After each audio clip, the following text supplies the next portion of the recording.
Bienvenue ici, l'image de l'Afrique présentée par Novella Nikuigizé. Aujourd'hui et pendant tout le mois de mars, le monde célèbre les femmes. Et pour ne pas être en reste, je vous présente l'Afrique au féminin. Et nous parlons à ces femmes qui font bouger le continent dans un monde dominé par les hommes. Today is International Women's Day. Aujourd'hui, c'est la journée internationale de la femme et je pense que c'est un sujet important à aborder. Le monde a fait de grands progrès dans l'autonomisation des femmes et des filles au cours des dernières décennies et le Rwanda a rempli son rôle. La bonne gouvernance, les réformes juridiques et les cadres politiques ont contribué à accélérer ces progrès. De plus en plus, le monde comprend que le coût de l'inégalité entre les sexes est inacceptable. Ce n'est pas un hasard si le renouvellement du Rwanda s'est accompagné d'améliorations significatives du statut, des rôles et des responsabilités des femmes. Il en va de même dans presque tous les pays où l'égalité des sexes a été prise au sérieux. Les femmes sont la pierre angulaire de la prospérité pour la société dans son ensemble. Même dans des situations de conflit, elles sont en mesure d'apporter une contribution unique à la paix et à la stabilité. Même ainsi, et partout dans le monde, nous constatons que les faits dans la pratique ne reflètent pas toujours ces bonnes intentions. L'attention récente des médias aux expériences troublantes que de nombreuses femmes continuent de vivre est un appel au réveil pour que nous ne prenions pas cela pour acquis. En effet, il reste encore beaucoup à faire pour s'assurer que les femmes se sentent en sécurité et bénéficient de chances égales. En poursuivant cela, il est important d'agir ensemble, pas les femmes d'un côté et les hommes de l'autre. Après tout, personne n'opère lorsque les femmes et les filles vivent l'égalité et l'autonomisation. Et je vous souhaite à tous une très joyeuse journée internationale de la femme. And empowerment. I wish you all a very happy International Women's Day. Happy International Women's Day. Joyeuse journée internationale de la femme. Cette année, nous rendons hommage aux activistes dont le travail sans relâche est au cœur de l'élan mondial en faveur de l'égalité des sexes. Elles sont des leaders de longue date, comme la Pakistanaise Asma Jahangir, qui vient de nous quitter et qui n'a pas eu de cesse toute sa vie de militer pour les droits de la femme, qui sont en fait des droits humains. Mais les voix de la prochaine génération se font aussi entendre, comme celle de la Gambienne Djaha Doucouré, ambassadrice de bonne volonté régionale pour l'Afrique d'ONU Femmes, qui lutte contre les mutilations génitales féminines et le mariage précoce. Nous saluons également les activistes de plus de 85 pays qui se sont récemment exprimés dans les médias sociaux pour dénoncer ceux qui s'en prennent aux plus vulnérables. Nous nous souvenons des protestations du mouvement Ni Una Menos d'Amérique latine contre les féminicides, ainsi que Nemolchi, le mouvement Don't Keep Silence, Rompons le silence au Kazakhstan, fondé par Dina Smailova, victime d'agressions sexuelles.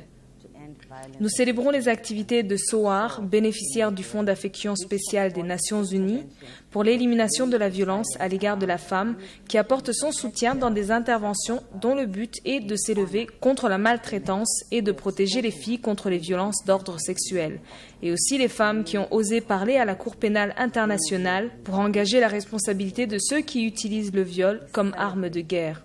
Nous célébrons les activistes qui militent en faveur des réformes juridiques dans des pays comme la Tunisie, qui a récemment supprimé une disposition permettant à un violeur d'échapper à toute sanction s'il épousait sa victime.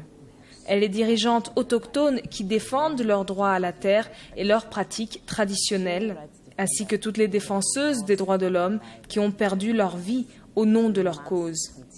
Nous devons continuer d'accroître la diversité et le nombre de personnes qui œuvrent pour l'égalité des sexes avec plus d'hommes et de garçons, de jeunes et d'organisations confessionnelles. Toutes ensemble, nous affirmons, le moment est venu. Et nous ne devons pas hésiter à dire « Me Too ». ONU Femmes défend toutes les femmes, qu'elles vivent en milieu rural ou urbain, qu'elles soient jeunes ou vieilles. Là où les voix féminines ne peuvent s'exprimer, d'importantes lacunes du tissu social apparaissent. Par l'engagement de toutes les composantes de la société, nous pouvons combler les écarts et parvenir au monde meilleur auquel nous aspirons toutes et tous. We can bridge that gap and move to a better world we all seek. Thank you. Merci.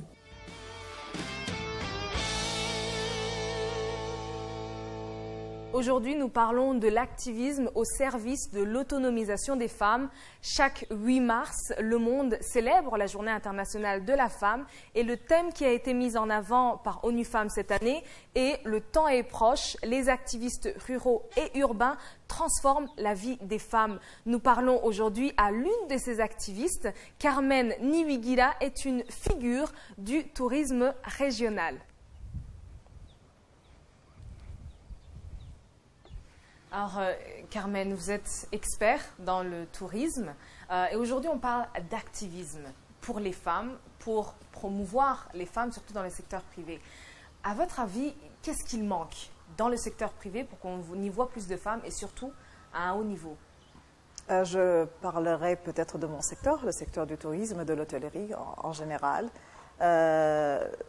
Je crois que ce qui manque, c'est pas peut-être ce qui manque vraiment, il faut bien le dire, c'est que il y a des échelons que nous ne devons pas vraiment sauter. Pourquoi on ne voit pas vraiment les femmes au haut niveau? Je ne dirais pas que dans notre secteur c'est plus le cas. Nous voyons que quand on regarde la pyramide des échelons, souvent dans l'hôtellerie, les femmes sont plutôt celles qui s'occupent de tout ce qui est le ménage, et doucement, mais quand on regarde maintenant les femmes qui font leur business, c'est elles qui détiennent toutes les entreprises qui sont derrière les agences de voyage, mais à plutôt petite taille, disons 5 à 6 personnes maximum. Donc ça varie. Mais concernant votre question, qu'est-ce qui manque? Je crois qu'il faut le regarder de plusieurs façons. C'est d'abord, moi, ce que j'entends, il faut voir que dans tous les secteurs, que ce soit privé ou public, il faut que nous soyons conscients qu'il y a un défi que nous devons relever. Et ce défi doit être relevé si on est conscient, tous, et consciente aussi, qu'on parle de l'égalité, de la justice sociale pour tous et pour tous, et de l'équité. Donc, si je suis une femme, que je n'ai pas d'opportunité pour aller à l'école, je n'ai pas accès à un prêt auprès de la banque, que j'ai des handicaps à la maison parce que je suis mère et responsable d'un foyer. Donc, il y a plusieurs choses qu'il faut tenir en considération. Alors, qu'est-ce qu'il faut faire? Nous devons tous faire un effort, c'est dans ce sens, pour élargir nos champs de bataille, parce que quelque part, il faut se battre pour arriver là-bas. Et que chacun, personnellement, je dis souvent que nous avons un rôle à jouer. Si quelqu'un a eu la chance d'arriver à un poste plus élevé et que vous avez l'opportunité de prendre la main et tenir ceux qui sont derrière vous, il faut créer ces opportunités. Mais aussi créer ces opportunités parce que ce sont des femmes, mais aussi les donner l'occasion de se former et d'être capable de faire le travail. Ce n'est pas le sens de favorisme, mais c'est plutôt la qualité qui compte maintenant. Ouais. On parle souvent justement de ce favoritisme et les hommes, quelquefois, disent voilà, qu'on met en avant les femmes, mais il faut bien comprendre que c'est à même niveau, plus ou moins, ou à niveau égal, où il faut peut-être mettre en avant les femmes. Vous avez parlé d'un élément qui est assez important, qui est toutes les autres catégories ou tous les autres échelons, à savoir l'éducation et puis la capacité financière, mais aussi les horaires. Et le secteur privé est un des secteurs qui ne facilite pas, disons entre guillemets. Est-ce qu'il y a des changements? Vous avez été dans le secteur pendant assez longtemps. Est-ce que, selon vous, il y a des changements au niveau des opportunités ou des facilités qui sont offertes aux femmes dans le secteur privé?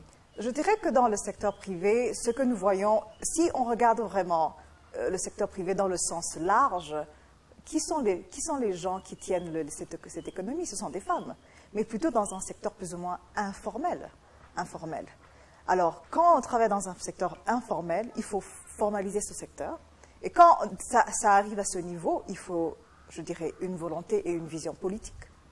Il faut que la politique soit favorable pour relever ce défi. Je crois qu'on le voit en Afrique de l'Est. Nos politiques il y a quelques années, ont commencé vraiment à favoriser les femmes.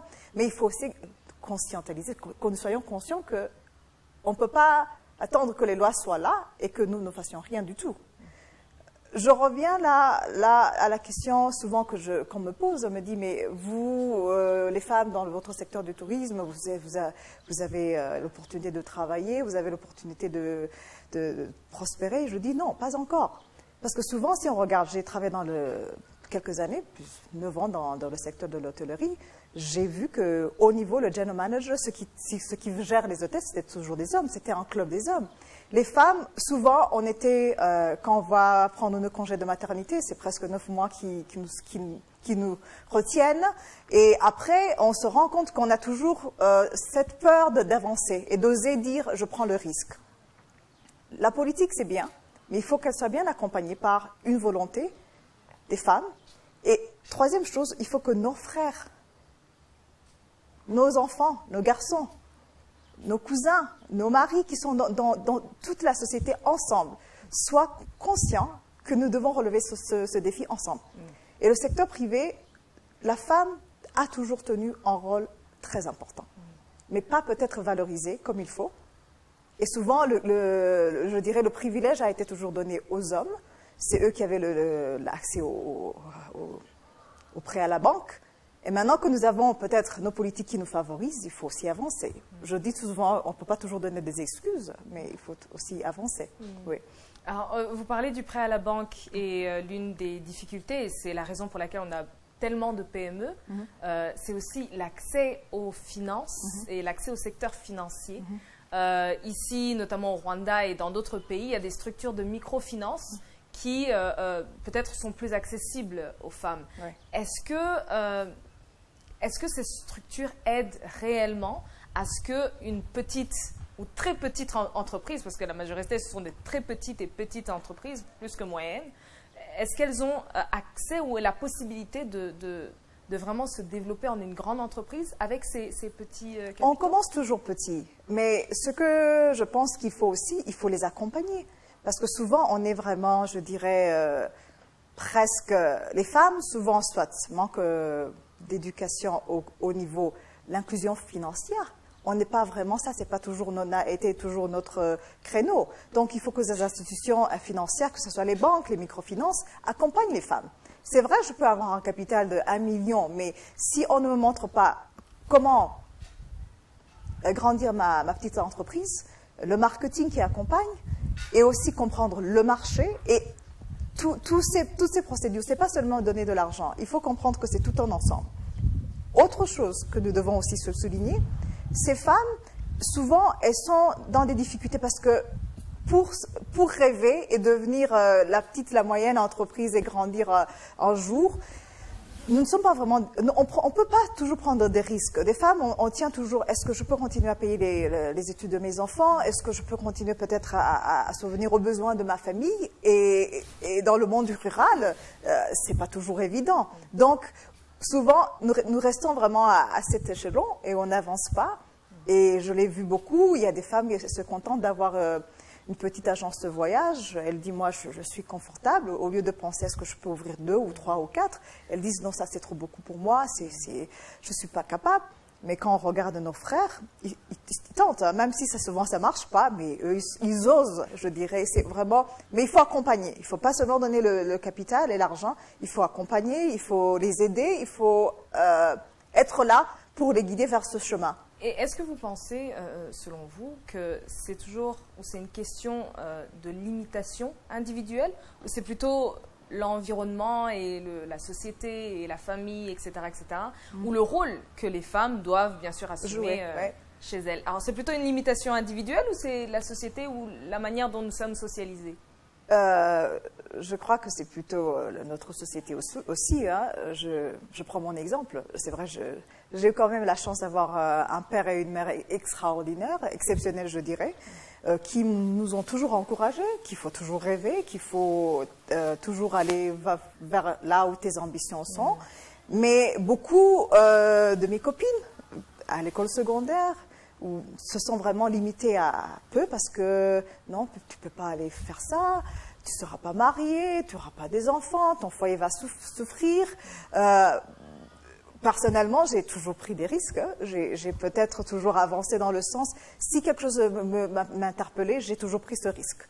Alors, ce n'est pas toujours évident que la société nous accompagne, la société puisse nous comprendre. Et souvent, on se regarde tout autour de nous, les femmes qui se sont lancées il y a quelques années, qui ont rêvé et qui ont réussi, il y avait beaucoup de sacrifices.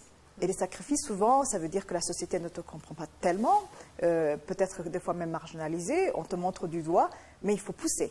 Alors, si ce traitement n'est pas la même chose pour nos frères, donc ça devient un défi, et je dirais même plus... pour nos enfants, nos filles que nous voyons dans la société, il faut pas seulement voir que c'est personnel. C'est personnel peut-être, mais la société aussi a un rôle à jouer. Oui. Alors, on sait que les femmes des générations peut-être précédentes ont eu beaucoup à faire pour changer les choses, parce que bien sûr le contexte était bien différent. Est-ce qu'aujourd'hui, les jeunes filles d'aujourd'hui ont encore des batailles à mener, à votre avis? La bataille continue. La bataille continue. La raison pour laquelle je dis toujours, nous sommes reconnaissantes de nos mères, de nos tantes, de toute la société qui s'est battue. Aujourd'hui, on peut ouvrir un compte dans moins de 10 minutes.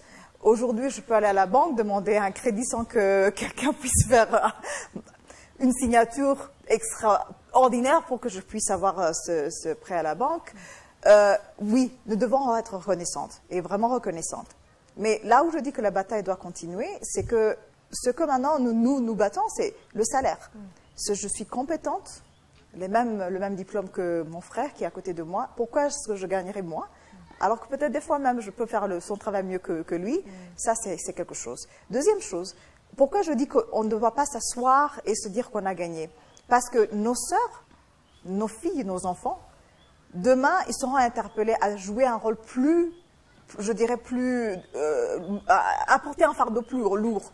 Parce que si je regarde les chiffres en Afrique de l'Est, les femmes, nous tenons vraiment l'économie de nos pays. Il faut que nous soyons conscientes que demain, nous serons interpellés à diriger nos pays, à être à la table pour décider le futur de nos enfants, le futur de notre continent, le futur sur les plusieurs façades de la vie, que ce soit au niveau politique, économique, social, climatique, tout. Nous serons interpellés. Donc maintenant, nous devons faire face à un autre défi où nous sommes appelés à être sur la table des décideurs et à penser plus que juste souvenir à nos besoins, avoir un poste politique ou être dirigeant dans une entreprise, c'est aller au-delà. C'est là vraiment où nous devons comprendre.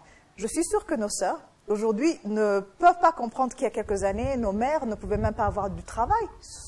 Alors là, pour eux, c'est un autre monde.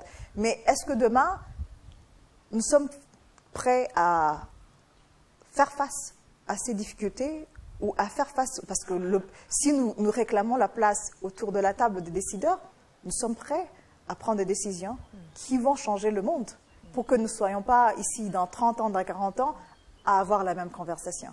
Oui.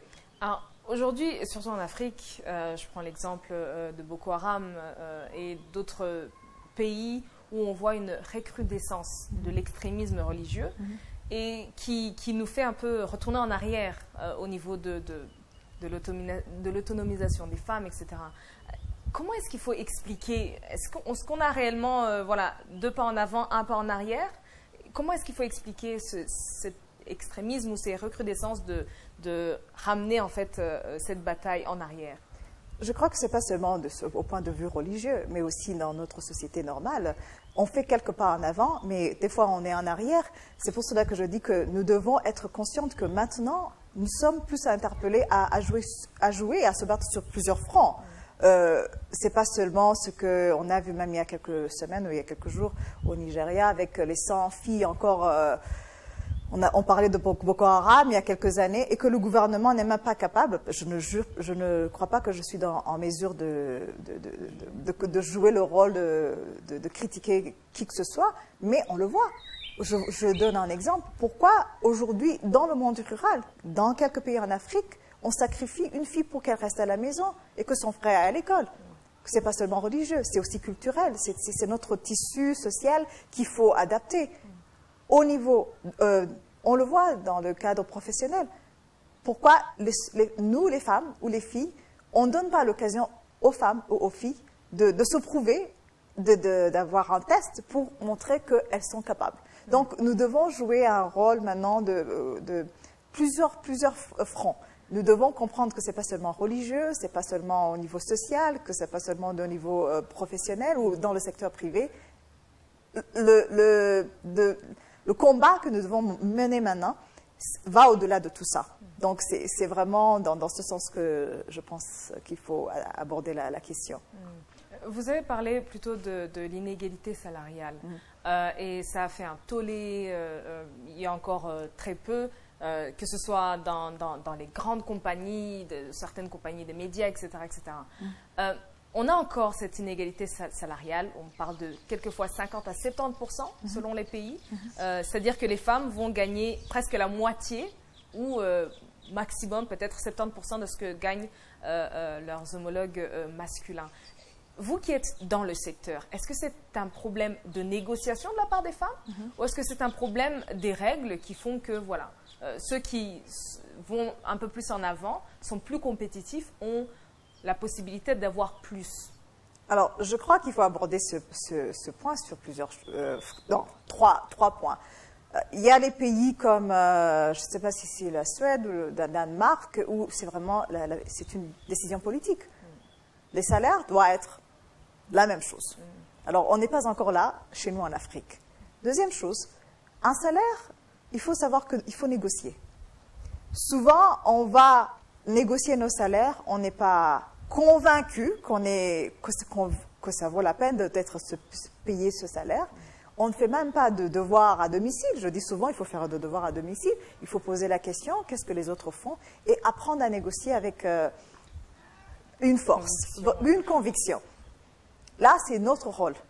Mais aussi, troisième chose, c'est qu'on a toujours cru qu'en salaire, c'est l'autre qui offre le salaire, qui met la proposition sur table, qui a toujours raison. Moi, j'ai peut-être à 2 reprises, j'ai refusé un contrat et j'ai quitté parce que j'ai dit que je croyais que ma valeur n'était pas appréciée et j'ai quitté. Mais il faut comprendre que nous devons être aussi sensibilisés à négocier et à demander et à être capables aussi de fournir les éléments qui justifient ce salaire. Si vous n'avez pas d'expérience, si vous n'avez pas de qualification, que ce soit universitaire ou même professionnelle, il ne faut pas trop demander aussi. Je ne crois pas que c'est parce qu'on est belle, qu'on est intelligente, que c'est à ce prix, parce que ça c'est vraiment très ambigu. Mais maintenant, il faut demander et demander ce que nous devons demander. Souvent, on n'a pas la capacité de demander et oser demander aussi. Hein. Alors, vous avez parlé de quelque chose qui est très important, la beauté, entre guillemets. On a eu des scandales et on a des chiffres qui sont absolument alarmants de corruption sexuelle. Oui. À savoir, quand les femmes veulent un poste, par exemple, elles vont comme on dit, passer à la casserole pour pouvoir avoir l'opportunité d'avoir cette position. À ce niveau-là, et surtout dans le tourisme, quelle est votre analyse de la situation? Qu'est-ce qui se passe réellement? Je crois que c'est un fléau. Ça, c'est vraiment un problème que nous connaissons toutes. Si quelqu'un ose dire qu'elle n'a pas connu ce défi, je dirais oui, peut-être. Mais chacun de nous, que ce soit nos frères, nos amis, nos collègues, hommes, et nous les femmes, nous savons très bien que ce jeu existe, ça fait des années. Alors, qu'est-ce que nous devons faire? C'est maintenant qu'il faut avoir cette conversation. et donner, je dirais, une porte ou une ouverture pour que les femmes puissent s'exprimer. Parce que beaucoup n'osent même pas le dire parce qu'il y a des enjeux économiques. Je vais perdre mon emploi, je serai en difficulté avec mon directeur ou celui qui s'occupe du département. Maintenant, il faut comprendre que c'est ce fléau qui est là. Mais il faut pas, c'est pas seulement les femmes qui vont résoudre ce problème. Il faut aussi engager les hommes dans cette conversation et leur dire, on ne peut pas continuer à jouer ce jeu. Et que les femmes aussi, nous soyons capables d'être aussi conscientes que les choses doivent changer. Parce qu'on ne peut pas continuer. Si notre mère, notre sœur a connu ce souci, on ne va pas dire que c'est acceptable, c'est normal. C'est pas normal du tout. Pourquoi nos frères n'ont pas les mêmes conditions? Nous ne pouvons pas continuer à jouer ce rôle. Mais aussi, les femmes, hein. Il faut aussi se critiquer. Hein. Ce n'est pas seulement dire que les hommes sont... Il y a des femmes qui jouent cette carte. Alors, quand on veut jouer cette carte, il faut bien accepter les conséquences. Et les conséquences, c'est que souvent, si nous ouvrons cette petite porte, ça donne un grand signal à nos frères, à nos directeurs, à nos collègues, que c'est acceptable. Donc, elle a accepté, bien évidemment, toi, pourquoi pas. Et quand tu dis non, les gens vont dire, mais elle se prend pour qui celle-là? C'est vraiment, je crois que c'est des efforts collectifs. On ne peut pas faire ça tout seul, on a besoin de créer ces opportunités aussi. Oui. Et je pense que le mouvement MeToo qui a bien sûr fait tomber un certain nombre de dominos, non seulement dans le secteur du divertissement, mais aussi au niveau politique. On a eu des hauts dignitaires qui ont été arrêtés, on a des ONG, etc. etc. Est-ce qu'on a un mouvement peut-être similaire ici en Afrique? Parce que bon, le continent est resté quand même assez silencieux. Oui, je vais vous dire pourquoi ça a été très silencieux. Parce que les enjeux sont quand même assez importants. Hein. Pour nous, peut-être aussi, il y a ce côté de réputation, de dignité qu'il faut tenir en compte. Je doute fort que ce mouvement pouvait marcher dans un sens plus ou moins large africain. Ça, il faut que nous soyons sincères et honnêtes quand même. Mais ce que je crois que ce mouvement va nous aider, c'est avoir cette conversation quand même. Parce que ça nous a permis de discuter entre nous femmes et dire, voilà, j'ai connu ça. Je crois que j'ai entendu 2 ou 3 personnes qui m'ont dit que, voilà, ils ont subi ce genre de traitement. Malheureusement, le mouvement MeToo n'est pas seulement quelque chose que nous devons dire. Nous pouvons aussi trouver notre MeToo, hein, un peu à l'africain aussi. Peut-être notre façon de le faire, c'est pas d'aller sur les réseaux sociaux, à la télé, ou se lamenter, mais on peut peut-être faire un tissu social qui va permettre que nous puissions oser dire. Avant, il y a quelques années, on ne pouvait même pas parler de viol. Vous savez, donc on est arrivé quand même quelque part où quelqu'un peut dire « j'ai été violée ». Et même le viol marital, on en parle. Voilà, maintenant, on a ouvert un peu cette porte pour que les gens puissent canaliser ce genre d'abus. Enfin, je dirais que c'est vraiment un abus. Maintenant, peut-être on peut trouver notre MeToo qu'on peut contextualiser, trouver un chemin et que tous les partenaires, je dirais, que ce soit les maris et les femmes, les filles ou les hommes, puissent trouver vraiment un moyen de résoudre ce souci, parce que c'est quand même un grand souci. On ne doit pas dire que ça n'existe pas, et je crois que peut-être chez nous, dans nos sociétés, où ce genre de... Si on pouvait peut-être faire un MeToo qui est à notre façon, beaucoup quitteront leur travail, voilà. Ouais. Et il faut absolument ouvrir la boîte de Pandore sur cette question. Mais peut-être une des particularités, je pense aussi en Afrique, qui n'est pas d'ailleurs une particularité africaine, c'est vraiment au niveau international, mais les femmes, le réseau des femmes peut-être nous fait défaut, à savoir si une femme fait face à un abus, par exemple, si elle va en parler à une autre, on va rarement avoir non seulement quelque chose qui est voilà, je te soutiens, etc., ce n'est pas juste, etc., mais plutôt on va avoir des commentaires comme « Oh, mais ça, mais tu sais, c'est comme ça, c'est normal. Voilà, exactement. Mais oui, c'est ça, c'est pour cela que je dis que le mouvement MeToo, dans notre contexte, il faut revoir les paramètres de ce mouvement. Parce que ce mouvement, c'est vrai, je ne suis pas sûre que on n'a pas un système de soutien entre les femmes. Peut-être il n'est pas fort ou pas tissé comme il faut. Peut-être je vais soulager ou être à côté de ma sœur et je vais dire voilà, je compatis avec vous, mais est-ce que je suis capable de prendre voilà le bas et se battre? Je suis pas sûre. Je suis pas sûre qu'on est prêt à faire ça ici. Mais par contre, le fait que on en parle, le fait que on en discute, le fait que nos frères, nos collègues savent très bien que c'est maintenant quelque chose que nous sommes capables de discuter que ce soit au bureau, dans les petits cafés, dans les campus, ça commence à changer quelque part. Que les résultats, on va les voir demain ou après-demain, ça sera un rôle que nous devons tous, c'est un combat. Comme on s'est battu pour avoir le droit de voter, le droit d'avoir un prêt à la banque, à l'accès à l'éducation, tout ça, c'est comme j'ai bien commencé à le dire, nous menons plusieurs combats de front. Voilà, donc on pense qu'on a gagné ici et quelque part on doit relever encore un autre défi. Voilà. Est-ce qu'il y a aussi cette peur, peut-être irrationnelle ou pas, si on en demande trop, on risque dire voilà, on a déjà tellement eu, on a déjà tellement d'avantages, on peut travailler, on peut étudier, on peut avoir des prêts à la banque, etc. Il ne faut pas trop en demander non plus. On peut par exemple parler de l'exemple quand on dit qu'une femme est féministe, tout de suite ça inspire une crainte. On dit oh là là, encore voilà, celle qui demande. Non, je ne suis pas tout à fait d'accord. Quand j'entends quelqu'un dire, mais vous avez eu tout, vous avez le droit de voter, vous avez le droit de faire ceci, mais je dis, quel pourcentage? Les chiffres parlent. Peut-être on est quelques-unes qui ont peut-être eu ce privilège. Je tiens toujours à le dire, c'est toujours un privilège. Mais dans le monde rural, je viens du Burundi, je sais très bien que dans le monde rural, les femmes n'ont pas accès à ça.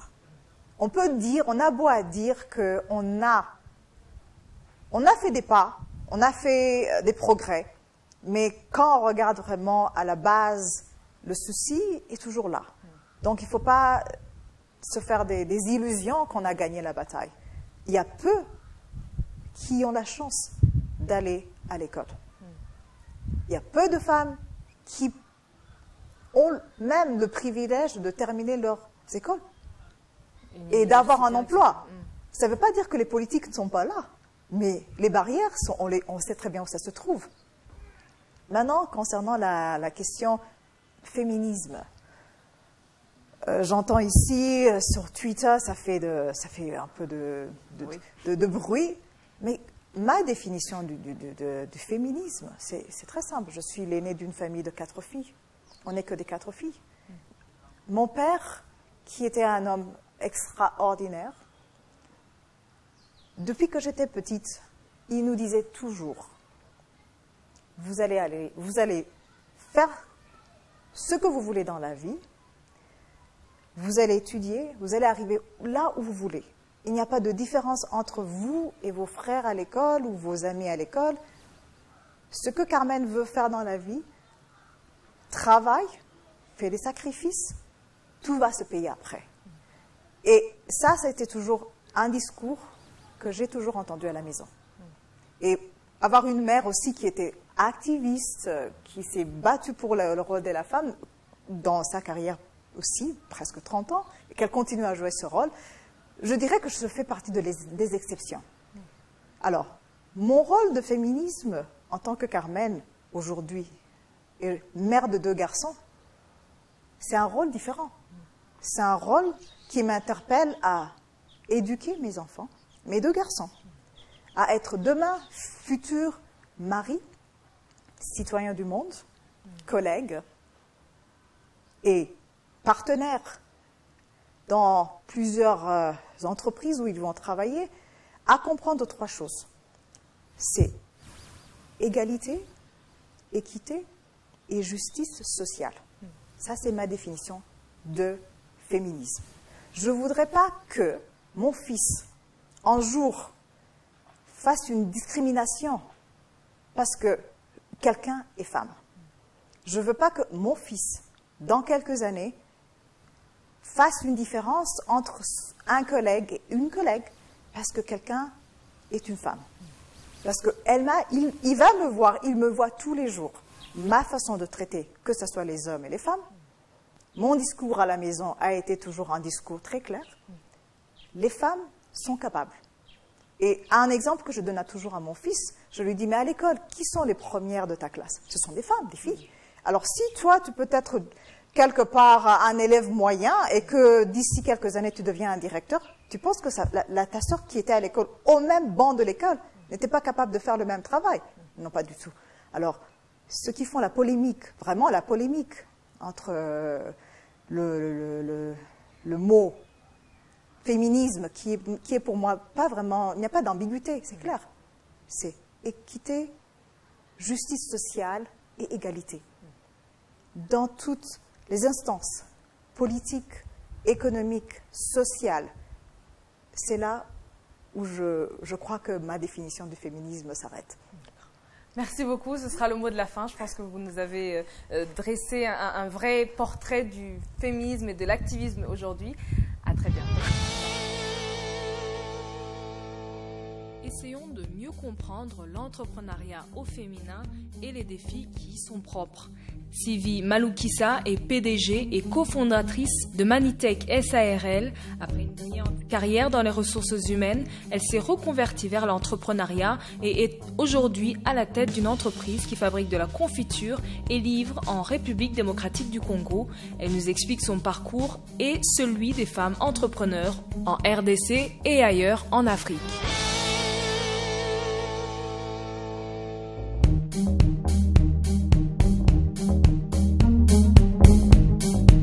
Au départ, déjà, je suis quelqu'un d'assez indépendant. J'ai toujours voulu faire ce que j'aimais le plus et donc suivre ma passion et créer quelque chose d'exceptionnel. C'était pas forcément pour gagner de l'argent, mais c'était beaucoup plus pour pouvoir m'exprimer, pour pouvoir répondre à une question qui était simple dans ma tête. Pourquoi il n'existe pas ou il existe très peu d'industrie made in RDC créée par des Congolais, spécialement par des femmes. Et donc ces deux besoins, ces deux passions se sont rencontrés et c'est ce qui m'a conduit à l'entrepreneuriat.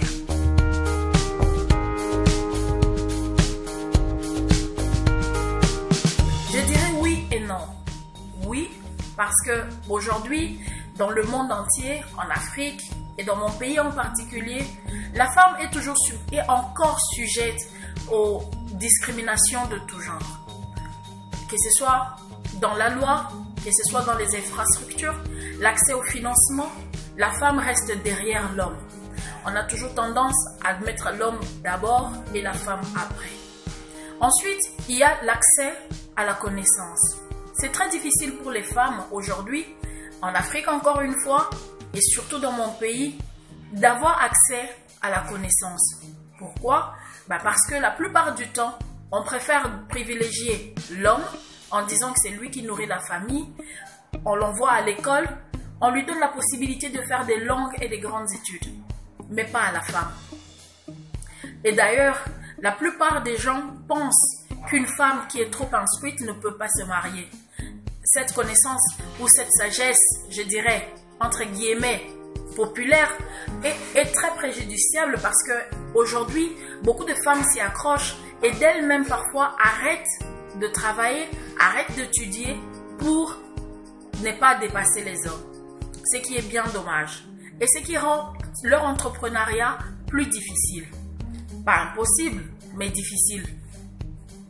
Oui, parce que la femme a de manière innée une grande capacité à organiser, une très grande capacité à calculer et une intelligence financière naturelle.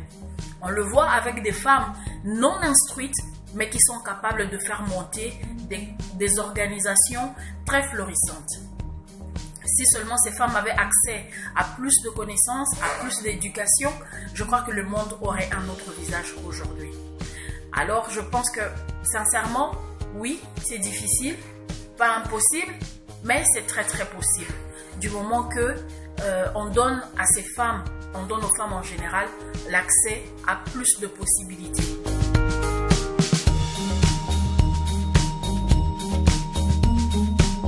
Alors, une idée de mon parcours. Je vous la fais court ou long? Je rigole. Je vais la faire assez courte. Je suis issue d'une famille congolaise simple, classique. Hein, et je suis l'aînée d'une fratrie de 4. Et j'ai choisi de faire la biologie moléculaire, la biotechnologie alimentaire. C'était, comme j'ai dit plus tôt, parce que je voulais faire quelque chose de ma vie et j'avais décidé que je voulais être une industrielle. Et malgré que beaucoup de gens m'ont découragée en me disant qu'on n'a jamais vu ça, que personne ne donnerait de l'argent à, attendez, je suis une femme congolaise et à étudier dans les universités congolaises, des parents simples, on n'a jamais vu ça. Mais bon, je m'étais dit, ok, quitte à le faire, on aura la réponse. Est-ce que c'est impossible ou c'est possible? Et donc, après mes études, j'ai dû travailler parce qu'il me fallait financer mon entreprise, mon usine. Et j'ai travaillé pendant environ 10 ans. Et le chemin de la vie m'a emmené dans les ressources humaines. J'ai eu donc une carrière dans les RH du plus bas. J'ai commencé comme secrétaire de direction pour finir, pour passer assistante de direction, responsable recrutement et petit à petit, de fil en aiguille, j'ai occupé des postes plus importants comme directrice des ressources humaines dans 2 multinationales. J'ai été HR Business Partner et donc voilà. En parallèle donc, il y a quelques années, j'ai commencé comme ça, à vivre mon rêve, créer mon industrie. Il y a une amie qui a goûté une fois un des produits qui, dans ma tête, devait faire partie de mon panel, ou je peux dire mon éventail de produits, de la confiture. Et elle m'a dit, Sylvie, tu fais ça tout de suite et je suis prête à payer. Et donc voilà. J'ai commencé avec quelques pots de confiture que j'ai eu du mal à vendre d'ailleurs parce qu'on a carrément, il y a des alimentations qui ont carrément jeté mes produits. Bon, je comprends, c'était pas les plus beaux pots, les plus beaux emballages qu'il y avait sur terre. Mais avec le temps, en grandissant un peu, j'ai commencé à améliorer le produit. J'ai commencé à prendre des formations sur les finances. J'ai commencé à prendre d'autres formations que je n'avais pas eues dans mon parcours classique. Et donc voilà. Aujourd'hui, je suis fièrement CEO de Manitech, qui est encore une petite industrie, mais qui sera très grande bientôt. Et voilà, nous produisons déjà un grand éventail de confitures, environ une dizaine de parfums de confiture. Nous avons des pâtes d'arachide, des sauces piments. Nous avons lancé dernièrement nos sirops à base des fruits naturels et ainsi de suite. Et ma plus grande fierté, c'est d'avoir réuni ma famille autour de ce projet, avec un oncle qui est professeur d'université, un PhD en agronomie, et une mère merveilleuse, ma maman, que Dieu la bénisse, qui est PhD aussi en biologie moléculaire. Et toute cette expertise mise ensemble, ajoutée à cela mon mari, qui est un businessman et un industriel chevronné, parce qu'il est issu d'une famille d'industriels.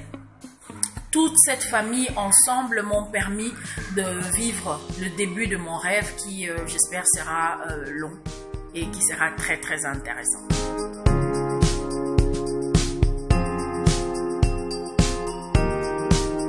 Déjà, une multinationale, je vous arrête tout de suite. Non, je ne veux pas être une multinationale. Je suis bien au Congo. J'ai juste envie d'être la plus grande fabrication, si je vous voulez, le plus grand fournisseur de nourriture transformée made in RDC. C'est aussi simple que ça. Alors, entre là et aujourd'hui, qu'est-ce qu'il me faut? Comme tout le monde défend, je suis, nous sommes, notre organisation est en pleine expansion.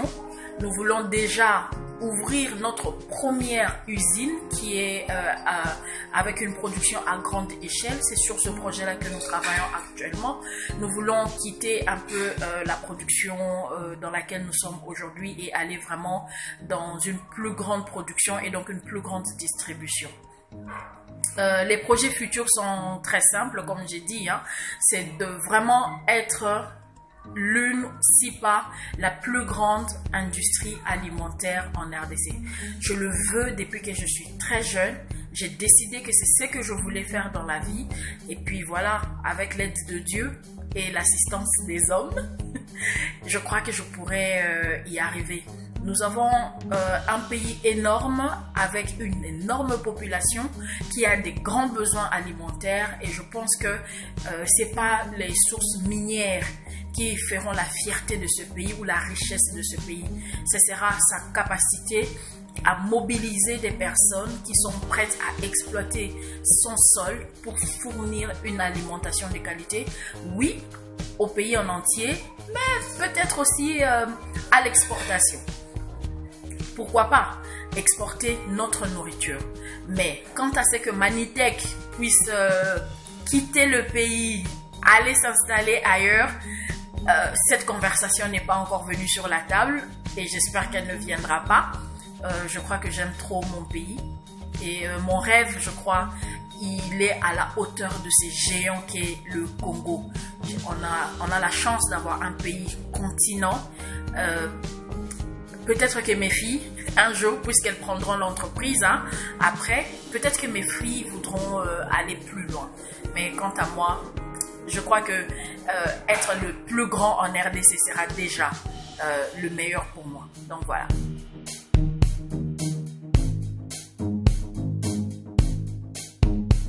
Alors, si je peux me permettre d'ajouter quelque chose, ce serait vraiment un message ou plutôt une pensée pour les décideurs en Afrique. On a tendance à négliger la femme rurale, la femme qui se débrouille. Généralement, nos business sont traités, désignés comme artisanales. C'est une façon de nous laisser là. Et malheureusement, beaucoup de femmes se gardent dans ce statut d'artisanaux et d'artisanal. Je pense que les femmes africaines, et j'en connais au Cameroun par exemple, j'en ai vu en Éthiopie, au Sénégal, qui se sont levées, qui ont fait quitter leur entreprise de l'état embryonnaire ou artisanal pour en faire des vraies industries. J'ai une pensée pour une Kenyane que j'aime beaucoup, Vava, qui a une usine de café. Ces femmes sont porteuses d'espoir pour les femmes comme moi. Et ça, les décideurs en Afrique doivent regarder. Il y a déjà, nous n'inventons pas l'art. Il y a ces femmes qui l'ont fait. Il faut aider celles qui sont derrière.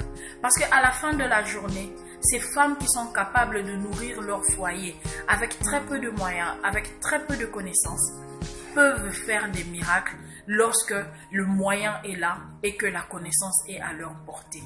J'encourage toutes les initiatives dans ce sens, dans le sens de former les femmes, dans le sens de donner plus d'autonomie à la femme, de donner des fonds à la femme, de seulement améliorer les infrastructures pour que les femmes puissent produire encore plus. Éduquer une femme, c'est éduquer toute une nation, mais une femme qui fait du business, c'est une femme qui soulève l'économie de son pays. Merci.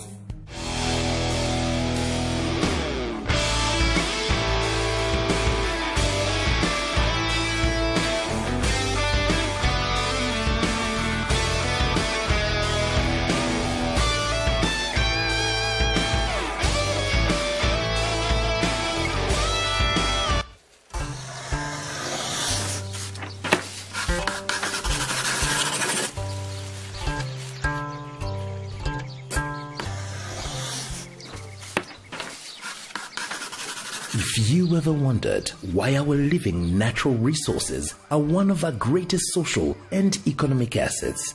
Here's why. Thanks to the government of Rwanda's revenue sharing scheme.